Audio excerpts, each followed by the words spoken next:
The hospital corridor was cold and quiet at that hour, white fluorescent light overhead, the distant beep of monitors behind closed doors, and no one left to notice much of anything. Andrew Foster stood with his back pressed to the wall, jaw locked, breath shallow, fighting something no one around him understood.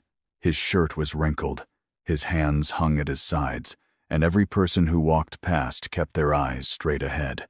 But at the far end of that hallway, Elizabeth Sinclair had stopped walking. She didn't see a man falling apart. She saw something the rest of the world had already passed without stopping.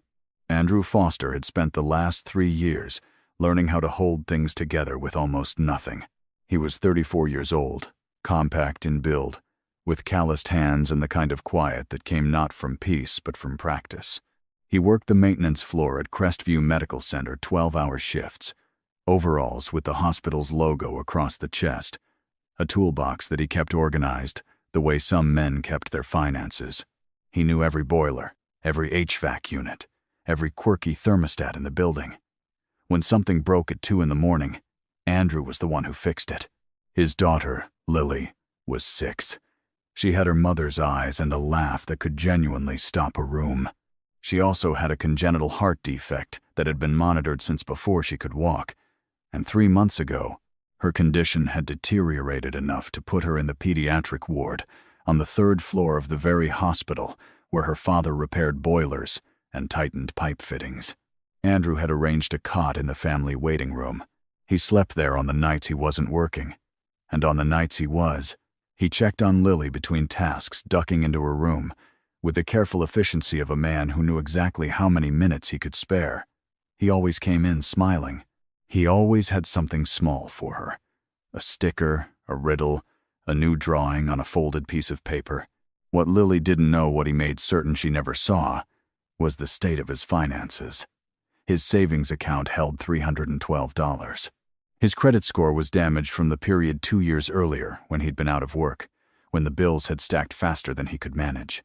He'd climbed back slowly, methodically, but the climb had left marks.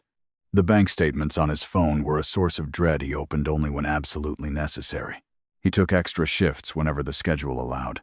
He ate in the hospital cafeteria on his employee discount. He'd sold his car months ago and taken the bus every day since. None of that was visible to anyone watching him on a given Tuesday morning. To the nurses who passed him in the hall, he was Andrew from maintenance, pleasant, reliable, invisible in the way that people in blue-collar roles are often invisible in institutions built around credentials and hierarchy. Elizabeth Sinclair arrived at Crestview that same Tuesday, riding in the back seat of a town car that stopped at the main entrance. She was 41, the CEO of Sinclair Group, a mid-size investment and philanthropy firm whose portfolio included several healthcare initiatives. She was there for a walkthrough of a new charitable wing that her foundation had partially funded. The meeting was scheduled for 10 o'clock. She was 15 minutes early, which was standard for her. 2 very different people in the same building, on the same floor, circling the same hallway. Neither of them knew yet what the day would cost them. The conversation with Dr. Meredith Hale lasted 11 minutes. Andrew counted, because counting was one of the ways he held himself steady. He'd known something was shifting in Lily's condition. He'd seen it in the way she tired more easily, in the slight change of color around her lips, in the way Dr. Hale's voice had been carrying a careful neutrality that hadn't been there 2 weeks ago. That morning, after the cardiology team completed their rounds, Dr. Hale asked him to step into the hallway. She was measured and kind. She used phrases like advanced into the next stage, and surgical intervention and timing is critical. What she was describing was open-heart surgery. What she was describing was a procedure that, even with insurance, would require a copay and out-of-pocket total that Andrew could not cover in any scenario he had access to. He asked how long they had. She said ideally within the next 60 days. He nodded. He thanked her. He waited until she walked back through the ward doors before he pulled out his phone and stared at the screen for a long time without opening anything. 2 hours later, he sat across from a loan officer at a financial services desk on the hospital's 2nd floor, one of those small offices that existed for exactly these situations. The man was professional and genuinely apologetic, and the answer was no. Andrew's credit history was too compromised. The amount needed, $42,000, even in a structured medical loan, was beyond what any institution would approve for him at that moment.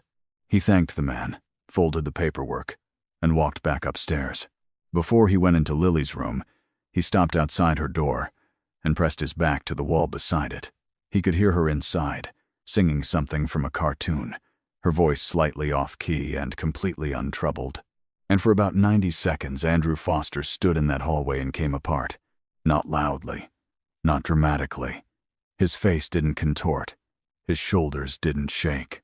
He pressed the back of his wrist against his eyes once, twice, drew a slow breath through his nose, and pulled himself back together with the specific, practiced discipline of a man who understood that his child could not see him falter. Then he straightened. He ran one hand briefly across his face. He knocked on the door frame and stepped inside with a smile that reached his eyes, because he had gotten very good at that, too. "Hey, Bug," he said. "How are we doing today?" Lily looked up from her drawing and smiled at him in the way that made all of it both unbearable and entirely worth it. He sat beside her bed and listened to her describe her dream from the night before, and he did not think about $42,000 because thinking about it in that room would have shown on his face. Elizabeth Sinclair had a reputation for reading rooms quickly. It was something she'd cultivated professionally, the ability to enter a space, assess its dynamics, and identify what wasn't being said. In board meetings, it served her well. In the corridors of a hospital, walking a few steps behind the foundation's project manager and a hospital administrator, it led her attention somewhere unexpected. She'd lagged behind to answer a message on her phone when she looked up and noticed him. Andrew was standing against the wall outside a patient room at the far end of the hall. At first glance, there was nothing remarkable about it, a hospital employee taking a brief pause perhaps, but she had taken in several things in the time it took her to cross 30 feet of corridor. He wasn't resting. His posture was wrong for that, too controlled, too deliberate. He was using the wall the way a person uses something solid when they don't trust their own steadiness. And his hand, the one he brought briefly to his face, moved not with fatigue but with a specific, targeted purpose. He was wiping something away. Then someone in scrubs walked past him, and in the half-second before they cleared the frame, Andrew's posture shifted entirely. His chin came up. His shoulders settled back. The expression on his face reassembled into something neutral and composed so quickly that, if Elizabeth hadn't already been watching, she would have missed the transition completely. She slowed her pace. He pushed the door open with his knuckle, not his palm, she noticed, because his palm might have shown a tremor, and she caught a fragment of his voice as the door swung. Easy, warm, unbothered. A voice speaking to a child. Elizabeth stood still in the hallway for a moment after the door closed. She had seen a great many things in her professional life. She had sat across tables from executives who performed confidence, like a theatrical exercise. She had watched people cry in meetings because they had calculated that crying was useful. She had, on the other side, witnessed genuine distress in boardrooms, in corridors not entirely unlike this one, in rooms where things were falling apart beyond management. What she had just seen was neither performance nor collapse. It was something harder to name. A man bearing the full weight of something serious, alone, in a hallway, while maintaining absolute discipline about what he showed to the person on the other side of that door. She didn't approach him. She rejoined the group ahead of her without comment, answered a question the administrator directed her way, and gave nothing of what she'd observed to her expression. But she didn't forget it either. For the rest of the walkthrough, one part of her attention remained fixed on the maintenance worker she'd watched for 90 seconds in a corridor she would never have noticed otherwise. The confrontation came 2 days later, and Elizabeth witnessed it entirely by circumstance. She was still at Crestview. A secondary meeting had extended her visit when she passed the third-floor nurses' station near midday. The voice she heard first was loud enough to carry. Controlled, clipped, carrying the particular cadence of someone using volume to establish authority. The voice belonged to Gerald Marsh, Director of Facilities Operations at Crestview. He was a man of 50-odd years, broad across the chest, wearing the kind of lanyard that announced its importance. He had cornered Andrew near the utility alcove at the end of the station hallway, close enough that passing staff could hear every word. "You're scheduled for the boiler room, Foster. Third floor isn't on your rotation today." Andrew's voice was even. "My daughter has a cardiology follow-up at noon. I asked to stay close during the appointment window. I cleared it with, 'I'm not interested in what you cleared with whom. You work maintenance. Your job is in the basement, not loitering around the patient floors.' 'I'm not loitering. I've had 2 complaints about you this week, from nursing staff." Marsh delivered this loudly enough that 2 nurses at the station visibly stiffened. "You need to remember your role here, Foster. People come to this hospital for treatment, not to watch the maintenance crew turn it into their personal situation." The implication was unmistakable. Andrew understood it fully. Everyone in earshot understood it. The suggestion that he was exploiting the institution, making himself comfortable at its expense, treating a hospital wing like a residence he was entitled to occupy. Andrew did not raise his voice. His jaw tightened once a brief, controlled flex, and then he said, "Understood," in the same flat, measured tone a person uses when ordered to stand down from something they had every right to keep standing on. He picked up his toolbox, turned, and walked toward the elevator. Marsh watched him go with the satisfaction of a man who had reasserted a certain kind of order. Neither of the nurses at the station said anything. One of them looked at the floor. Elizabeth had paused near the end of the hallway, partially obscured by a supply cart, her project folder open in her hands as though she were reviewing notes. She had not moved or spoken. She had simply watched. What struck her was not the scene itself. Institutional condescension toward lower-wage workers was, depressingly, not unusual. What struck her was Andrew. The fact that he had not flinched beyond that single brief tightening of the jaw. The fact that his response had been 2 syllables, chosen carefully, costing him something visible only if you were paying close attention. He had not argued, not apologized, not given Marsh any visible reaction beyond what was unavoidable. He walked away with his toolbox and his dignity, and both were intact when the elevator doors closed on him. Elizabeth stood there a moment longer. Then she found her assistant and said, quietly, "I want to know who that man is. The maintenance worker. His full name, his background, his situation here." Her assistant didn't ask why. He had worked with her long enough to know when a question was actually a decision in progress. The information arrived the following morning, and it was not what Elizabeth expected. She had anticipated finding a file that confirmed what she'd seen: a decent man in difficult circumstances, competent at his job, making do. What her assistant's report gave her instead was a more layered picture, one that required her to set the document down and read it again from the beginning. Andrew Foster held a degree in biomedical systems engineering, a rigorous program, one Elizabeth recognized as genuinely technical. He'd graduated near the top of his class. For several years afterward, he'd worked as a systems integration engineer at a mid-size medical device firm, where he'd been cited twice in internal reviews for catching critical design issues before products reached production. Then, about 4 years ago, his career record went quiet. No new positions. No activity in any professional directory. The gap corresponded with the dissolution of his marriage and his daughter's escalating health situation. He had, by all available evidence, stepped away from a career that was building meaningfully in order to be present for Lily. Elizabeth set the folder down on the small desk in her hotel room and looked out the window for a long moment. Later that same afternoon, she found herself back on the 3rd floor, speaking with one of the pediatric nurses about the new wing's staffing projections. She didn't plan what happened next. She simply heard it. From down the hall came the sound of a mild mechanical alert, the kind that signals an equipment irregularity rather than an emergency. A monitoring unit outside one of the patient rooms had developed a voltage fault. Maintenance had been called, but was 20 minutes out. Andrew appeared from the stairwell without being paged.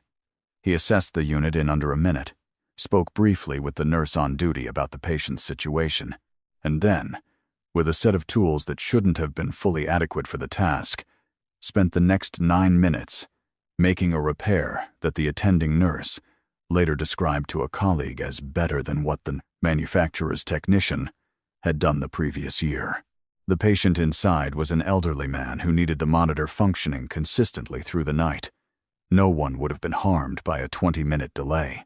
Andrew had reduced that delay to 9 minutes without being asked to do so, without charging for the additional time, and without mentioning it to his supervisor afterward. He left the way he came, stopped only to verify the unit's readings had stabilized, and did not once look in the direction of where Elizabeth was standing. She watched him until he turned the corner. Then she looked back at the nurse she'd been speaking with. "How long has he worked here?" "Andrew?" The nurse smiled slightly. 3 years. Honestly, we'd fall apart without him. Management just doesn't notice that part." Elizabeth Sinclair did not make decisions impulsively. Her professional reputation rested, in part, on a discipline that looked cold from the outside but was, more precisely, thorough. She spent the evening back at her hotel running through what she knew. The background file, the hallway scene, the repair she'd watched him complete without a word of credit claimed, the way he'd received Marcia's dressing down and walked away with 2 syllables and a straight spine. She was not someone who gave support easily.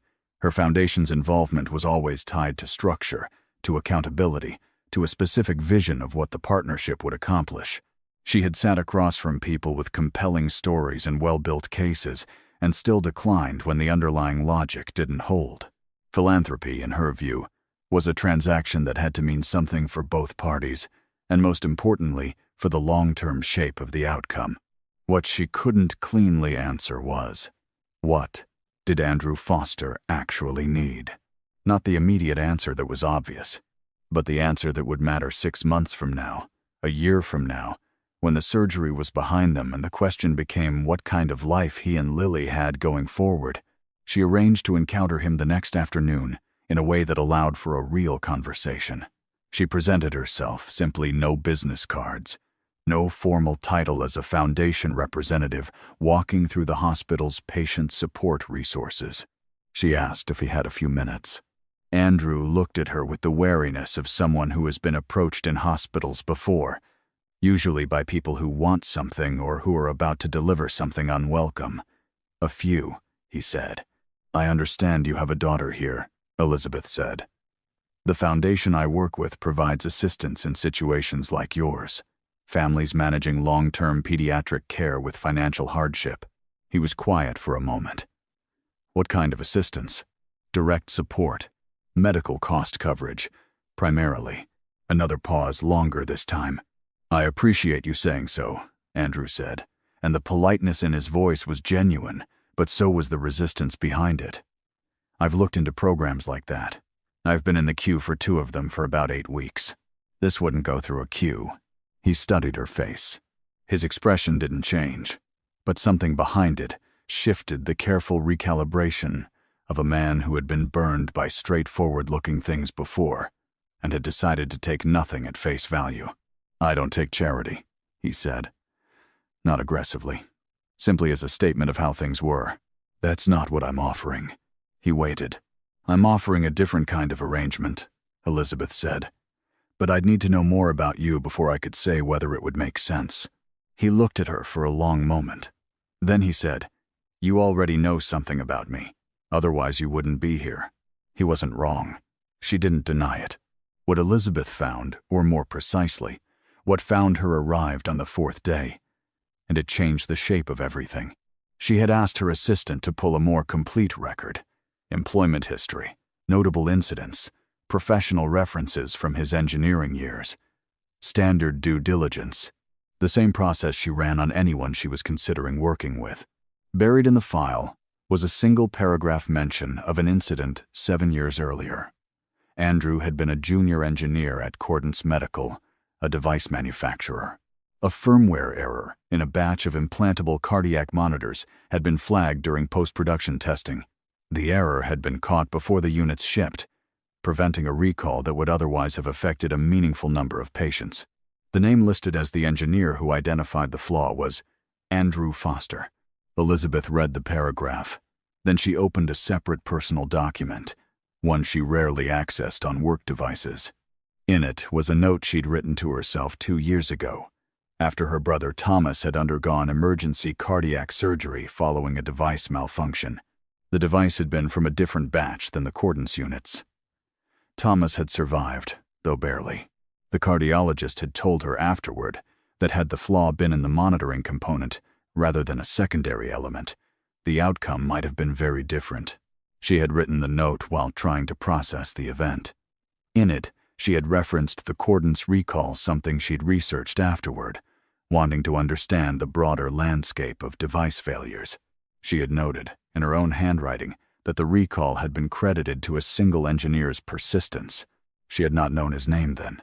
Elizabeth sat in the hotel room with both documents open and understood that the man she'd watched in that corridor, the one who cried alone and fixed things without recognition and had been told to remember his role, had, 7 years ago, made a decision that had quietly protected an unknown number of patients.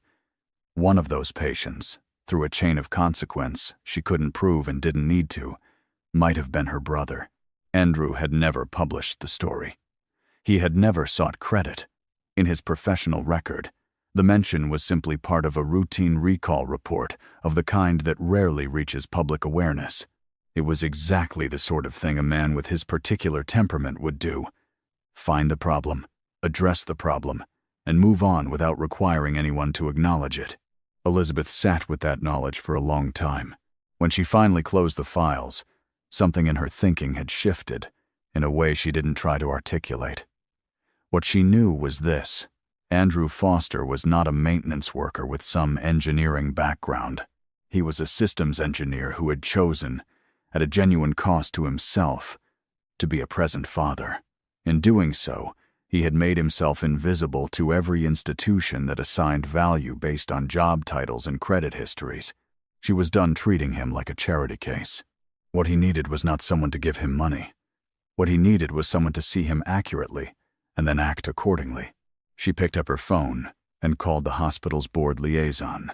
The meeting convened on a Thursday morning in Crestview's main conference room.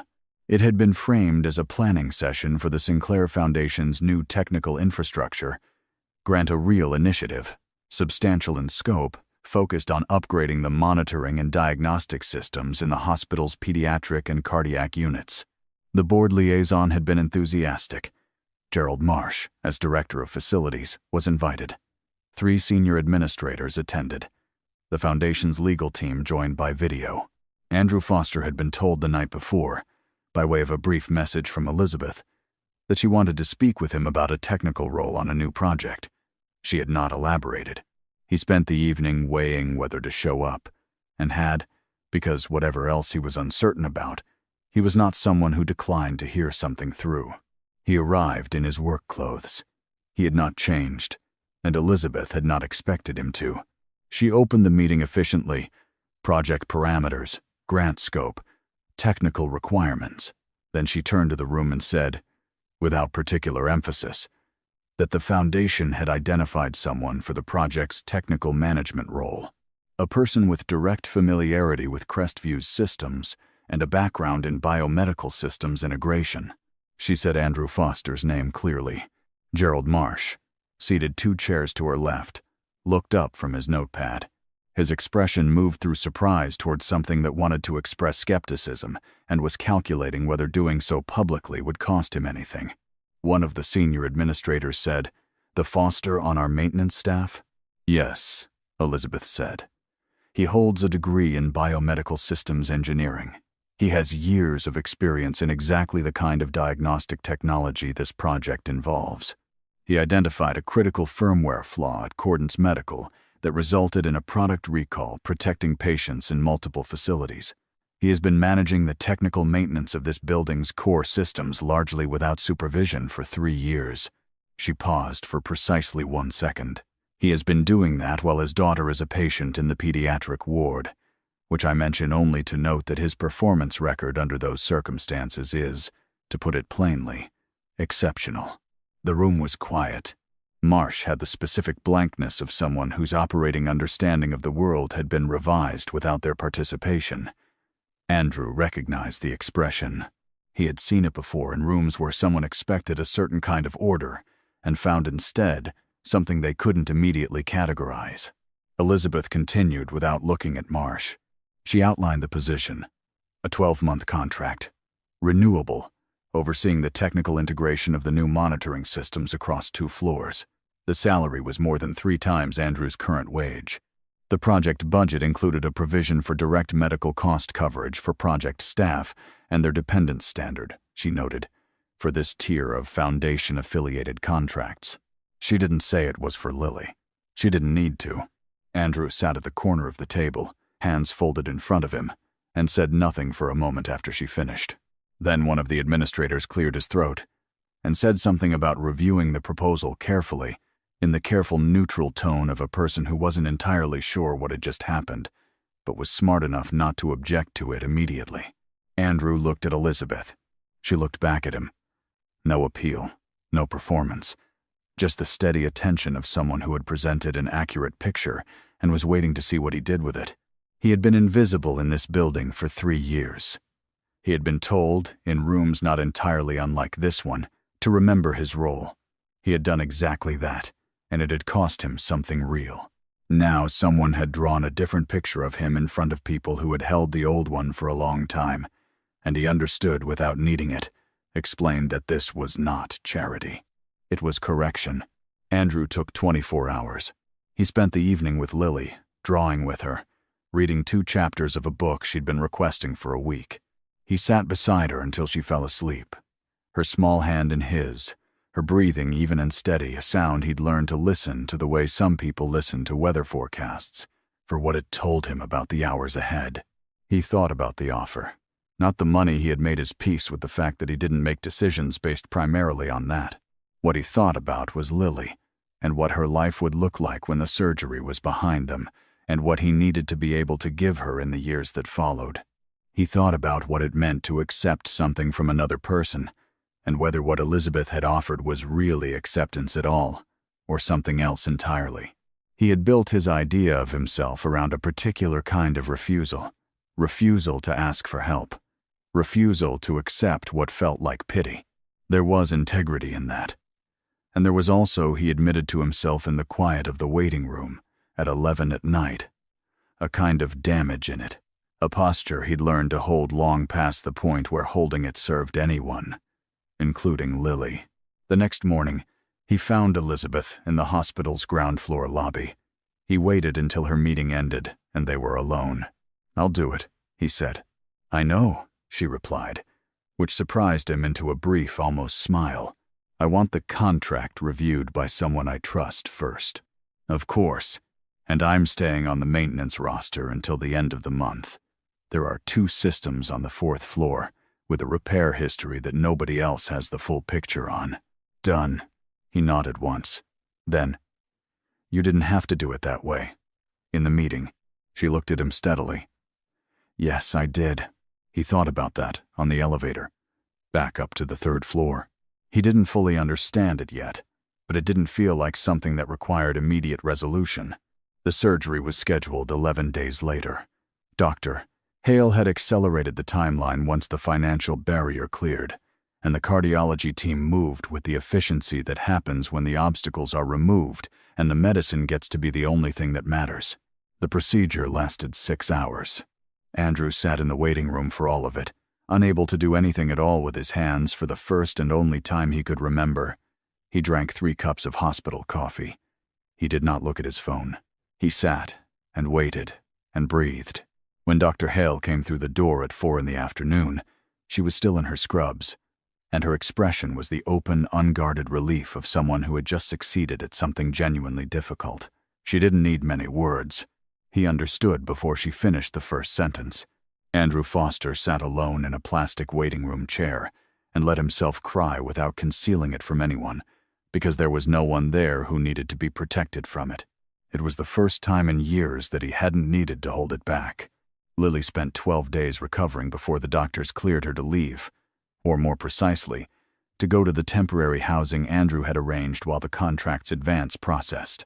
She came home with a small stuffed giraffe the nurses had given her, a folder of get-well drawings from the other children on the ward, and an energy that within 4 days had Andrew gently suggesting she sit down before she gave him a separate health condition. She found this extremely funny. He let her think so. The work on the new project began 3 weeks later. Andrew arrived at the first technical planning session with a marked-up copy of the system architecture proposal, having spent 2 evenings identifying 3 integration gaps the original vendor hadn't accounted for. He said nothing dramatic about it. He put the document on the table and walked the team through his findings. The project manager, Claire Rowe, 20 years in hospital infrastructure, not easily impressed, looked at the document, looked at Andrew, and said, "Where exactly have you been for the past decade?" He didn't answer that directly. He kept working. Elizabeth returned to Crestview 6 weeks into the contract for a project review. She and Andrew spoke in the margins of a longer session, perhaps 20 minutes. A status update on his end and questions on hers that told him she'd been following the technical documentation closely. At the end, they walked together as far as the elevator. "Lily's doing well," he said. It came out slightly more personal than he'd intended in a professional context, and he was aware of it a half-second later. "I heard," Elizabeth said. "One of the nurses mentioned she's drawing again." He had told Elizabeth about the drawings, the small ones he left for Lily during night shifts. He couldn't remember specifically when he'd mentioned it. Somewhere in the earlier conversations, apparently. "She draws horses now," he said. "Exclusively. We genuinely don't know where that came from." Elizabeth smiled. It was a small one, unperformed, and it changed her face in a way that made her seem less composed and more simply present. A version of herself that surfaced only when she'd stopped monitoring what she was showing. "That's good," she said. "Yeah," he agreed. The elevator arrived. He held the door for a moment before stepping in, and for a brief second they were simply 2 people standing near each other in a hospital corridor. No titles between them, no history requiring management. What was growing between them had not yet been named or acknowledged directly, but it had texture. It had specific memory, the kind that accumulates without being cataloged, and it had, unmistakably, on both sides, the quality of something that intended to continue.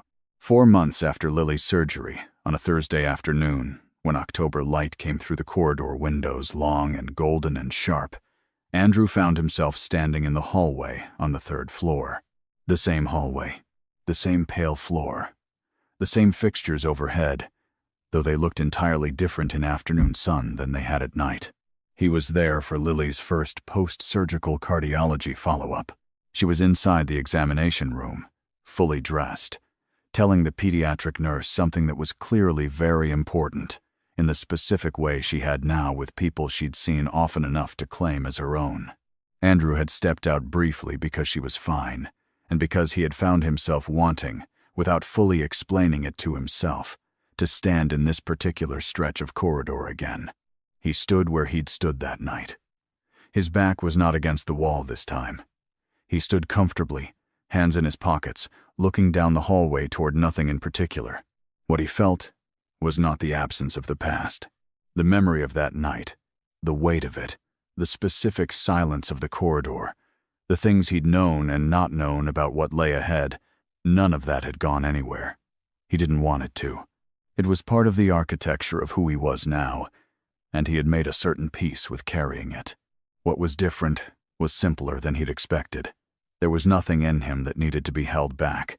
He heard footsteps from the far end of the corridor and looked up to find Elizabeth walking toward him. She wasn't there specifically for him.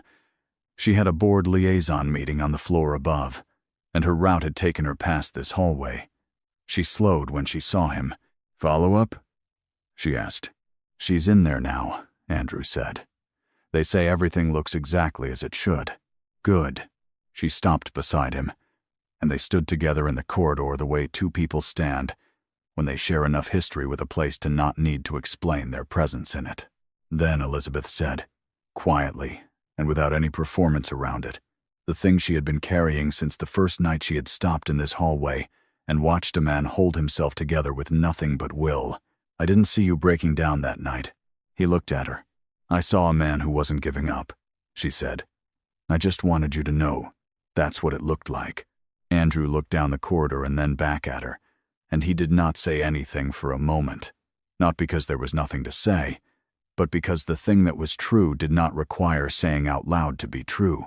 Down the hall, through the closed examination room door, Lily's voice carried bright, unhurried, entirely unaware of the hallway and the light and the two people standing in it.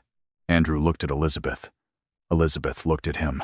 The corridor held the quiet weight of everything that had already been, and everything that had not yet been said, and neither of those things required resolution to be exactly enough.